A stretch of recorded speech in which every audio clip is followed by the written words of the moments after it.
Hello guys, welcome to Cric 360 match number 27 Sunrisers Hyderabad versus Chennai Super Kings. అమ్మయ్య, ప్రఫులింగే గట్టెక్కిచ్చేసావే స్వామి. ఈరోజు ఉప్పల్లో తిప్పలు పెట్టేలాగే ఉన్నాడు సన్ రైజర్స్ హైదరాబాద్ని ప్రఫులింగే. అతని యొక్క దారుణమైన బౌలింగ్తో అనుకున్నాను, ఎందుకంటే ఫస్ట్ మ్యాచ్ అంత బాగా వేసిన తర్వాత మరీ ఈరోజు అంత ఆఫ్ కలర్లో కనిపించేసరికి ఈరోజు మొత్తం అయితే సన్ రైజర్స్ హైదరాబాద్ని ఏదో చేసేలాగా ఉన్నాడు ప్రఫులింగే అనుకున్నాను. దానికి తగ్గట్టుగా నో బాల్ కూడా బౌల్ చేశాడు అతనైతే. కాకపోతే చివరికైతే ఎట్టకేలకైతే ఆ యొక్క విక్టరీని అయితే అందించేశాడు సన్ రైజర్స్ హైదరాబాద్ కి. సన్ రైజర్స్ హైదరాబాద్ వాళ్ళైతే 10 రన్నుల తేడాతో చెన్నై సూపర్ కింగ్స్ మీద అయితే ఒక విక్టరీని సొంతం చేసుకున్నారు. ఒక నెయిల్ బేటింగ్ విక్టరీ అని చెప్పచ్చు. ఖచ్చితంగా అలానే జరిగింది. ఈరోజు 2 మ్యాచ్లు కూడా అట్లానే ఉన్నాయి కదా. సో ఈ మ్యాచ్కి సంబంధించి మనం ఫస్ట్ సమ్మరీ మాట్లాడేసుకుందాం. ఆ తర్వాత వచ్చేసి పాయింట్స్ టేబుల్లో మార్పు ఏం జరిగింది, తర్వాత చెన్నై సూపర్ కింగ్స్ వాళ్ళు ఈ మ్యాచ్ని ఎక్కడ ఓడిపోయారు అనే షార్ట్ అండ్ స్వీట్గా డిస్కస్ చేసేసుకొని తొందరగా అయితే వీడియోని ముగించేసేద్దాం.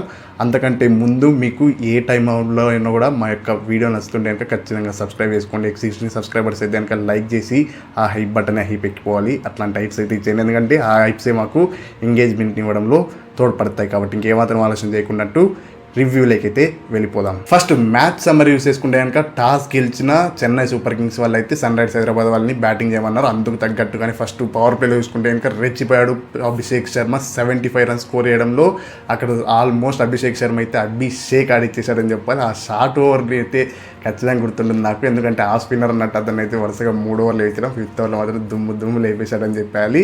కాకపోతే చివరిలో ఆ లాస్ట్ పవర్ ప్లే ఉంటుంది కదా, ఆ పవర్ ప్లేలో లాస్ట్ 2 బాల్లో పుల్ బ్యాక్ చేయడంతో ఇషాన్ కిషన్ వరుస బాల్లో అయితే అవుట్ అయిపోయారు కదా. సో దాంతో అయితే మనం 75 రన్స్కి 2 వికెట్స్ అయితే కోల్పోవాల్సి వచ్చింది. ఆ తర్వాత వచ్చేసి ఇక ఫేసెస్ వైజ్ చూసుకుంటే పవర్ ప్లేలో 75 రన్స్ స్కోర్ చేస్తే తర్వాత వచ్చేసి 7 to 16 ఓవర్స్లో వచ్చేసి కన్సాలిడేషన్ ఫేస్లో 88 రన్స్ మాత్రమే స్కోర్ చేశారు. మాత్రమే అనడానికి ఎందుకు అలా అంటున్నానంటే మనకు వచ్చిన స్టార్ట్కి ఆ తర్వాత వచ్చేసి రెచ్చిపోయి ఉండాలి. కాకపోతే అలా జరగలేదు. అక్కడ చెన్నై సూపర్ కింగ్స్ బౌలర్స్ కూడా ఖచ్చితంగా క్రెడిట్ ఇవ్వాల్సిందే, ఎందుకంటే వాళ్ళంతా చక్కగా పుల్ బ్యాక్ చేశారు కాబట్టి థింగ్స్ని. ఆ క్రమంలో వచ్చేసి అక్కడ అభిషేక్ శర్మ ఒక ఎఫెక్టివ్ హాఫ్ సెంచరీ స్కోర్ వేసుకున్న తర్వాత అతను తొందరగా అవుట్ అవ్వడం, నితీష్ కుమార్ రెడ్డిని అవుట్ అవ్వడం, నికేత్ వర్మ కూడా తొందరగా వచ్చి అటు వెళ్ళిపోవడమే. కాకపోతే ఇక్కడ ఒక టాక్టికల్ ఎర్రర్ చేశారు. ఏదైతే నితీష్ కుమార్ రెడ్డికి హెన్రిక్ క్లాసన్కి అయితే మంచి పార్ట్నర్షిప్ అయితే నడిచింది కదా లాస్ట్ 2-3 మ్యాచెస్లో. కాకపోతే అది రిపీట్ చేయకున్నట్టు అనికేత్ వర్మని యాక్చువల్గా మనం జెన్యూన్ ఫినిషర్గా ఆడించాలి.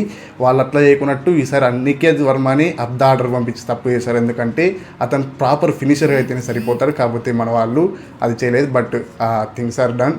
ఎనీవే మ్యాచ్ అయితే గెలిచాం. ఒకవేళ మ్యాచ్ ఓడిపోయింటే కనుక this is also one of the reasons for Sunrisers defeat అని చెప్పొచ్చు. ఇంకా చివర్లో అయితే మనం లాస్ట్ కొన్ని మ్యాచెస్కి చూస్తే సన్ రైజర్స్ హైదరాబాద్ వాళ్ళు కూడా ఫినిషింగ్ అయితే అందుకోలేకపోతున్నారు. ఒకవేళ ఈరోజు అటు ఇటు అయ్యి ఒకవేళ రన్స్ ఇచ్చేసి ఉంటే మన బౌలర్స్ కూడా ఈరోజు బౌలర్స్ ఖచ్చితంగా క్రెడిట్ ఇవ్వాలి. కాకపోతే ఇక్కడ బ్యాటర్స్ అయితే రన్స్ని చాలా షార్ట్గా స్కోర్ చేస్తున్నారు. లాస్ట్ 4 ఓవర్స్లో 40 రన్స్ మాత్రమే స్కోర్ చేశారు. అది కూడా హెన్రిక్ క్లాసన్ అట్లాంటి బ్యాటర్ సెట్ అయి ఉన్న టైంలో అతను కూడా వెనుదిరగాల్సి వచ్చింది. యాక్చువల్గా అంటే హెన్రిక్ క్లాసన్ నుంచి అయితే రన్స్ వస్తున్నాయి కానీ బట్ అంత ఎఫెక్టివ్గా అయితే అనిపించట్లేదు. బట్ ఎనీవే రన్స్ రావడం ఇంపార్టెంట్ కాబట్టి మనకి సన్ రైజర్స్ హైదరాబాద్కి అది మనం దృష్టిలో ఉంచుకోవాలి.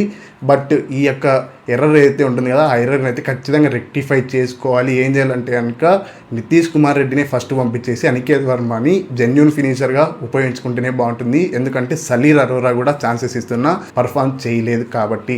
సో లాస్ట్ 4 ఓవర్స్లో 40 రన్స్ స్కోర్ చేయడంతో లివింగ్స్టన్ని ఇంపాక్ట్ ప్లేయర్ రూపంలో తీసుకొచ్చినప్పటికీ శివన్ కుమార్ చాలా బాగా ఆడాడని చెప్పాలి. అక్కడ ఒక 6 రన్ బౌండరీ స్కోర్ చేశాడు.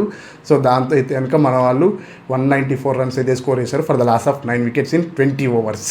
ఇక ఇన్ రిప్లైలో Chennai Super Kings have to have flyer start అని చెప్పాలి. ఎందుకు అలా అంటున్నా అంటే ఫస్ట్ ఓవర్లో 15 రన్లు స్కోర్ చేశారు ప్రఫులింగేని. ఆ తర్వాత వచ్చేసి నితీష్ కుమార్ రెడ్డి ఫామ్లో ఉన్న సంజు చేటా వికెట్ని అయితే ఇచ్చారు. నితీష్ కుమార్ రెడ్డిని ఈరోజు ఎంత మెచ్చుకున్నా తక్కువే. ఆ ఓవర్లోనే ఇంకో అవకాశం కూడా క్రియేట్ చేశారు ఆయుష్ మాత్రే.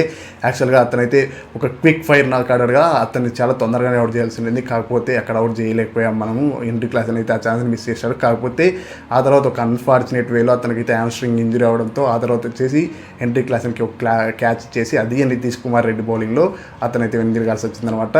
నితీష్ కుమార్ రెడ్డి హెన్రిక్ క్లాసన్ యొక్క పార్ట్నర్షిప్ అనేది బ్యాటింగ్లోనూ కాదు బౌలింగ్లో నడుస్తుంది. నితీష్ కుమార్ రెడ్డి తీసిన 2 వికెట్లు హెన్రిక్ క్లాసన్ అక్కడ క్యాచెస్ పట్టుకోవడం జరిగిందనమాట.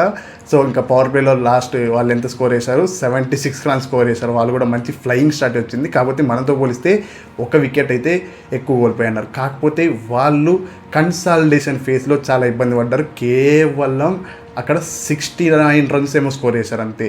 అంతకుమించి వాళ్ళకి 69 కాదు 73 రన్స్ స్కోర్ దాకా చేశారు. 73 రన్స్ 7 to 16 ఓవర్స్ అంటే మాత్రం చాలా అంటే చాలా ఘోరం కదా అసలుకి. ఆల్మోస్ట్ అక్కడ 9 రన్ పర్ ఓవర్ చేశారు, ఎక్కడ ఆల్మోస్ట్ 10 రన్ పర్ ఓవర్ కావాలన్నప్పుడు. సో అక్కడే వాళ్ళు మ్యాచ్ ఓడిపోయారు. ఇంకా చెప్పాలంటే సింపుల్గా వాళ్ళు ఫస్ట్ 8 ఓవర్స్కి 100 కంప్లీట్ చేసుకున్న తర్వాత ఆ తర్వాత బాక్ డౌన్ అయిపోయారు.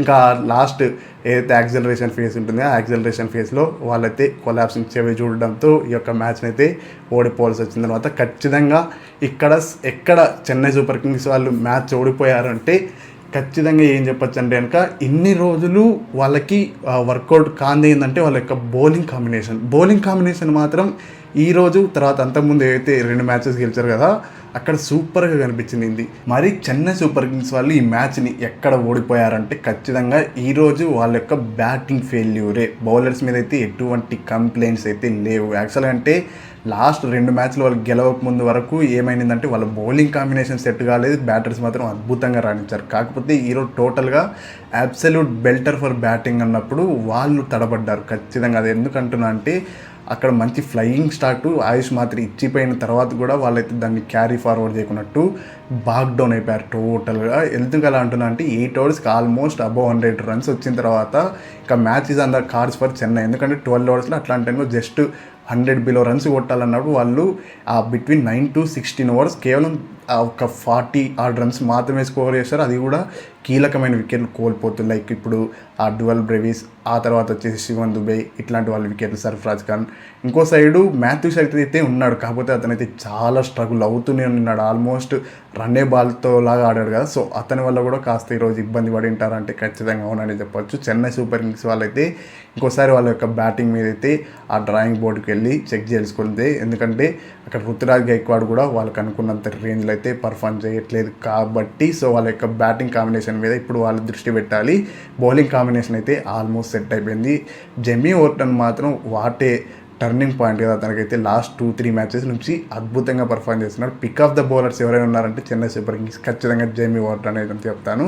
ఇంకా ఇక్కడ సన్ రైజర్స్ విషయానికి వచ్చేసి ఖచ్చితంగా క్రెడిట్ ఇవ్వాల్సిందే ఎవరికి, ఇషాన్ మాలింగాకి. ఎందుకంటే పిక్ ఆఫ్ ద బౌలర్స్ అతనే కదా. కీలకమైన టైంలో ఆ కీలకమైన 3 వికెట్స్ తీసుకున్నాడు. ఆ తర్వాత వచ్చేసి నితీష్ కుమార్ రెడ్డి చాలా ఇంప్రూవ్డ్గా కనిపిస్తున్నాడు కదా, అతను కూడా కీలకమైన 2 వికెట్స్ అది ఇన్సైడ్ ద పవర్ ప్లే తీసుకున్నాడు అంటే అర్థం చేసుకోవాలి. నితీష్ కుమార్ రెడ్డి ఎట్లాంటి జెన్యూన్ ఆల్రౌండర్గా ఎమర్జ్ అవుతున్నాడు. మరి ఈ ఆరెంజ్ ఆర్మీ గేమ్ ఓ రేంజ్లో ఇలానే కొనసాగితే టాప్ 4కి అయితే పక్కా మనం ప్లేస్ అయితే సాధించేస్తాం. ప్రస్తుతానికి అయితే పాయింట్స్ టేబుల్లో కూడా టాప్ 4లో ఉన్నారు. ఇంకా చెన్నై సూపర్ కింగ్స్ వాళ్ళు అయితే 7th ప్లేస్లో అయితే కొనసాగుతున్నారు. ఇది Sunrisers versus Chennai Super Kings మ్యాచ్కి సంబంధించిన రివ్యూ. తర్వాత నెక్స్ట్ వీడియోలో కలుసుకుందాం. అంతవరకు సెలవు. Thank you so much for watching this video.